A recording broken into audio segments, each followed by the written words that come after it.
Okay, we tried to contact those that made the report to let them know what was going on. We gave them the correct information. But again, why do businesses, why do news media stay in business? Stories like that. So we had been working with our school system for some time, and it was kicked off this past September when school started. Very, very similar to what Henrico has done.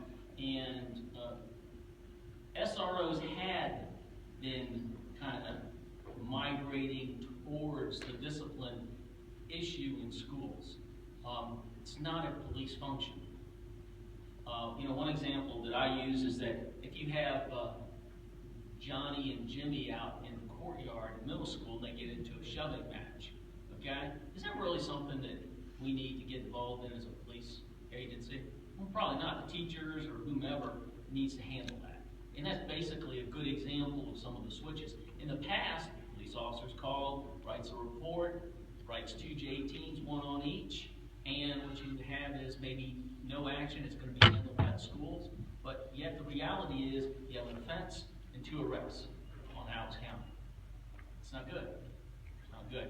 When you look at our numbers right now, and again, it just started out, again, very much like with Henrico. We didn't go out in the public on this. It's in the public because school conduct handbooks were given to all the parents of our students, so they know this is the difference in how we're doing business. So it's out there.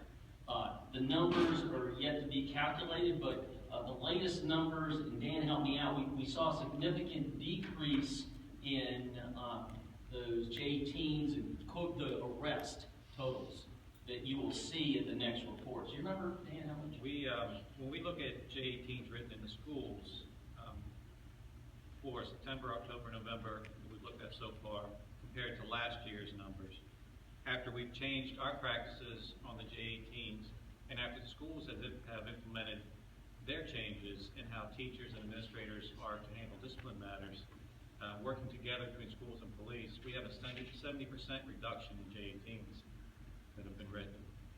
And basically what we do now with our J-18s is, if it's going to be a no action, they're not written.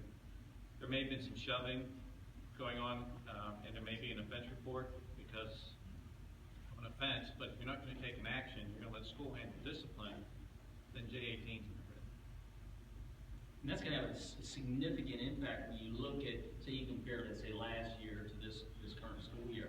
And really it's going in the right direction, because I remember, and again, I started with the county over 36 years ago, and that's the way we did it. And it's unfortunate, we should have probably noticed it, but it's good when you have, there was benefit to that report. Because what that benefit did, it caused a lot of people to say, hey, why are we doing it that way? Well, you're right, why? So it caused us to change and move forward. And I think it's overall, I think the community is going to be a lot happier with it. School administrators, I think that, once we got into it, will be a lot happier with it. And it refocuses the value of our police officers in our schools, our SRO programs, not only to keep the school itself safe, but also to build those relationships, because that's one of their charges, is to build those relationships with the teachers and the kids. Because we want positive reflection on what this uniform is. And hopefully some of those kids that have experienced a positive interaction with their police officers, their SROs, will move on and maybe, hopefully one day become a police officer and eventually maybe an SRO, so they can have impact on their communities as well. Are there any specific things that reducing that other work that you've just eliminated, any specific things that's allowed SROs to do? I didn't check you all's last year, but I came across the memorandum of understanding with Henrico County, and it said that there was this training program that the police implemented, and I asked for a copy of it, and they said we don't do that anymore. And so that was last year. What was that? So what do SROs have the ability to do now that they're not doing the discipline work, other than the basics? I mean, are there special trainings that you're going to run across the system, or? The SROs are already involved in special classes. Okay. And they have a number of different programs. Some of them, I don't have my notes in front of me, but through the Attorney General's office, there's a specific program that they're pushing. School violence, bullying, different things like that, from citizenship to the prevention of crime within their individual schools. I think the biggest benefit is that think about a school not just as a school, but a community. Because, and they're all very different. Those that are in the Matoka area, those that are in the Bon Air area, the Midlothian, very different. So it's an individual community, and in some of our schools, just the numbers, the daytime numbers are larger than a lot of towns that there are, in the Commonwealth. So they're kind of like their own little police chief in that area. They're dealing with a bundle of different opportunities. Yeah, they are doing all kinds of things, but getting around, walking around, getting to know the kids, that's invaluable for them to do that. In addition to all the other programs. Thank you. Roland, the SRO program is similar to the unit that I'm in, community policing.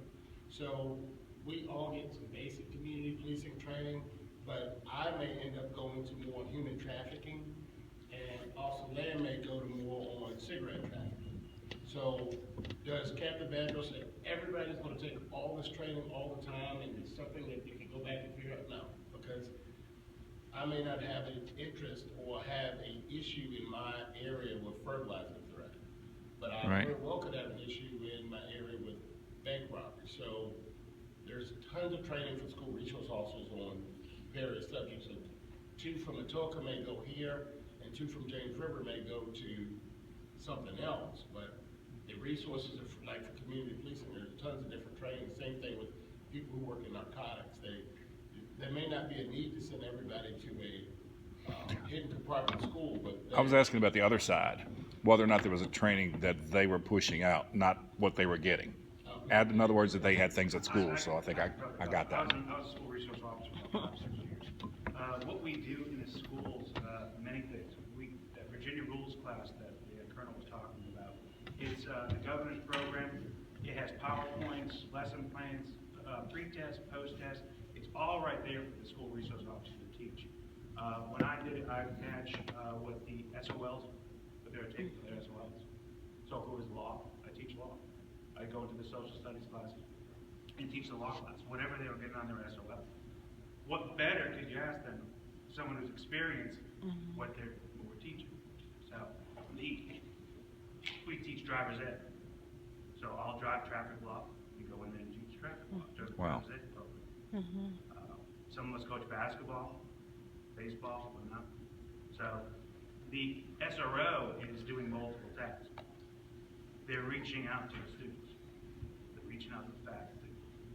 When I went into community policing, I already had started. I was an SRF. I was doing my own community policing in my school.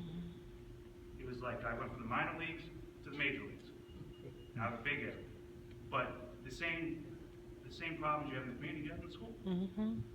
And when the kids trust you, the parents trust you. And they bring their problems. Hey, Officer Leonard, I'm having a problem in my neighborhood. Can you help me out? Sure. So we're not just affecting the children, we're also affecting the parents. And it's Excellent. our job as a school resource officer to engage the parents also, and the community around us. Because we're dealing with businesses, churches around the school that are trying to support the school. So that's the school resource officer's job. Now, did you have any training regarding implicit and explicit biases, as well as supporting children with special needs? Yeah, and once again, we have mandated training that we go to. But then we also have other programs that we can take to better ourselves within the department and outside the department. We can take online classes. We have Chesterfield University that also helps us with that. But we also can do online classes through the COPS program. We can do anything. But it's not mandatory. it is mandatory for basic officers. I'm teaching it in about 2 hours. Okay. That's why I'm dressed like this today. I gotta be sure. But as far as implicit, explicit bias and children with special needs, all of it, okay. And bias-based policing and cultural diversity. Go away and put that all applies. Is that program available online to the public or restricted to Virginia rules? Restricted to law enforcement. The Virginia rules is? No, Virginia rules is open. Just go to virginiarules.gov, I think. I think I went to the Attorney General's Website, okay. It'll give you, the whole whole list of initiatives and stuff. Now, I don't know, and I didn't drill down. Sure, got it. The governor's office, the attorney general, I forget, you might be right, it might be the governor's office, but it gives you the subject matter, and I don't know if it drills right down and gives you like a Cool. PowerPoint or the whole program. I didn't drill down like that. Cool, thank you. Chief? Yes, ma'am, hey, how are you? Thought it should be, reader, and I may have missed, some of the answer that